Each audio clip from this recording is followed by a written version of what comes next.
Não é para ninguém que o governo usa a execução do Orçamento Geral da União como moeda de troca. Sempre foi assim e continuará sendo, até que implantemos o orçamento impositivo no país. Também não é novidade o loteamento de cargos federais que vem acontecendo, também com o objetivo de garantir que o governo aprove matéria de seu interesse no Congresso Nacional. Com a tentativa do governo de prorrogar a CPMF, essas práticas, entre outras que a imprensa vem apontando, tornaram-se ainda mais frequentes e intensas. Mas, senhoras e senhores senadores, não pretendo hoje discutir no mérito a iniciativa da prorrogação da CPMF, muito embora seja pública a minha posição absolutamente contrária à medida. Na verdade, decidi vir à tribuna para denunciar o caos por que passa o sistema de saúde no estado da Bahia. Entretanto, os jornais baianos de ontem me surpreenderam ao mostrar como o governo federal vem pretendendo que esses dois assuntos, a prorrogação da CPMF e o caos na saúde, permaneçam relacionados. Vejam esta manchete do jornal A Tarde de Salvador, abre aspas. Ministro vincula reajuste do SUS à prorrogação da CPMF, fecha aspas. Repito que não era meu objetivo discutir hoje a prorrogação da CPMF, mas não há como ignorar essa inacreditável ameaça ministerial. É inadmissível que o governo, para aprovar a CPMF, chegue a ameaçar a população usuária do Sistema Único de Saúde. Lamentavelmente, esse procedimento expõe algumas das razões porque alguns problemas sociais neste país costumam se arrastar aparentemente sem solução. Pois é dessas mazelas sociais que os maus governantes muitas vezes se valem para arrecadar mais, para exercer poder ou até mesmo para transgredir. Senhor presidente, a situação na saúde da Bahia, como de resto no Brasil, é gravíssima e uma afirmação dessas não colabora para resolvê-la.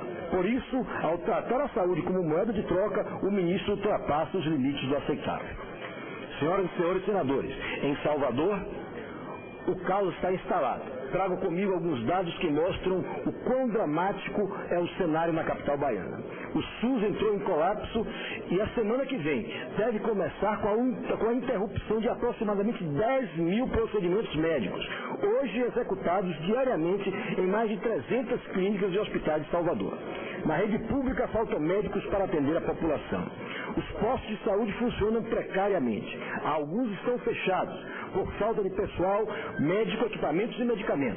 Há casos incríveis de postos funcionando em locais insalubres, como é o caso do posto de saúde do Alto do Cruzeiro, no subúrbio ferroviário, que divide esse espaço com um bar.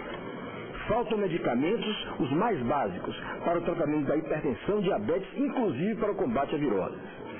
Até mesmo as periódicas campanhas de vacinação encontram-se suspensas por falta de recursos. Agentes comunitários de saúde não recebem salários desde agosto. Nem salário, nem tickets de alimentação ou vales transportes. Vários deles estão trabalhando sem contrato.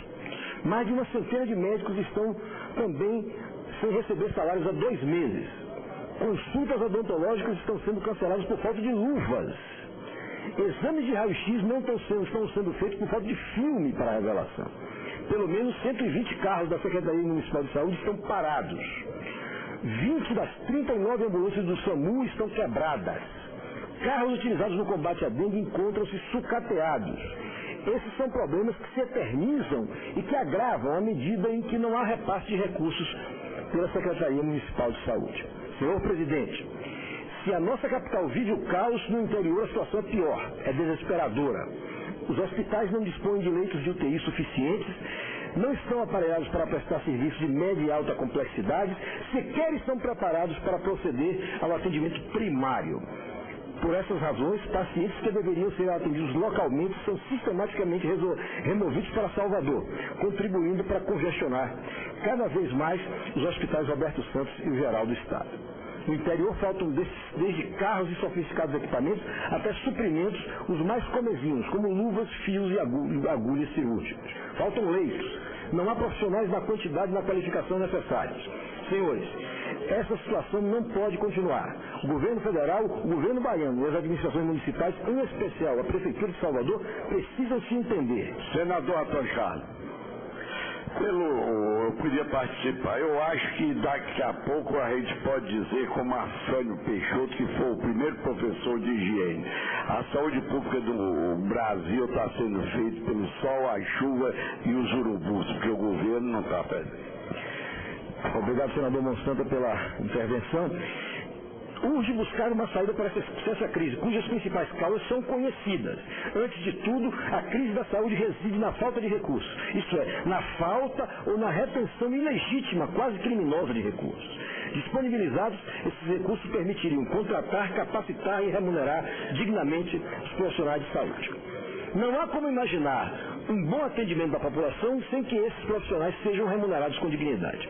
Esses recursos financeiros, se chegassem ao destino previsto, em vez de serem contingenciados, permitiriam recuperar instalações, abrir novos postos de atendimento, dotados de equipamentos e abastecidos de medicamentos.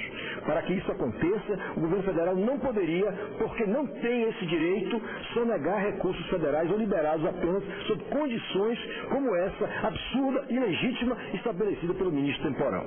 Repito, Sua Excelência teria estabelecido a prorrogação da CPMF como condição prévia para o governo reajustar a tabela dos SUS.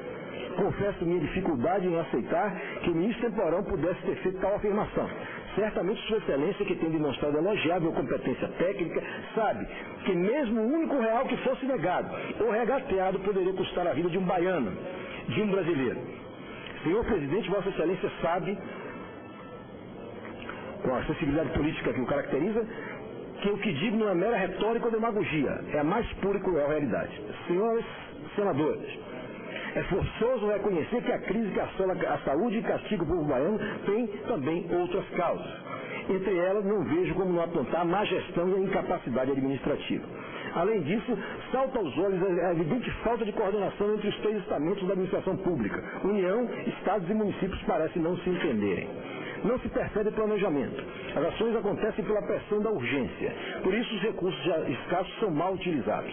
Há um claro desencontro entre políticas e quem sofre com isso tudo é o cidadão. Insisto em lembrar que não basta haver recursos financeiros. Eles devem ser utilizados com qualidade. Há que haver planejamento e coordenação entre as ações. Os municípios do interior precisam passar a prestar atendimento primário às suas populações. Para tanto, precisam estar capacitados e aparelhados. Somente com uma infraestrutura hospitalar minimamente razoável, esses municípios deixarão de transferir seus pacientes para Salvador, superlotando os hospitais da capital.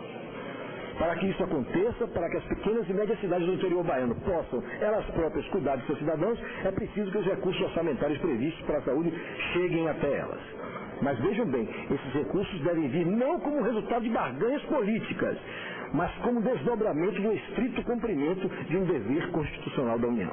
Sim, porque ninguém ignora como agem alguns setores do governo federal, movidos por interesses político-partidários ou até mesmo por motivações pessoais. Eles ameaçam prefeituras, aliciam lideranças, assinam com a concessão de verbas, ou pior, ameaçam com corte de recursos. O governo estadual, por sua vez, tem que fazer a sua parte. Precisa modernizar sua capacidade de gestão do setor de saúde. Deve, por exemplo, aperfeiçoar os mecanismos atuais de regulação do atendimento hospitalar, flagrantemente ineficientes.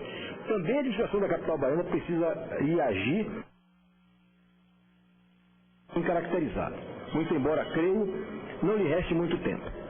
De nada valem campanhas publicitárias que procuram vender uma imagem de eficiência e de resultados na área de saúde se o cidadão vê ao redor dos hospitais, nos postos de saúde, uma realidade totalmente diferente. De pouco vale a propaganda, se o produto anunciado não é bom. E, no caso, o serviço oferecido pela Prefeitura é de pior qualidade.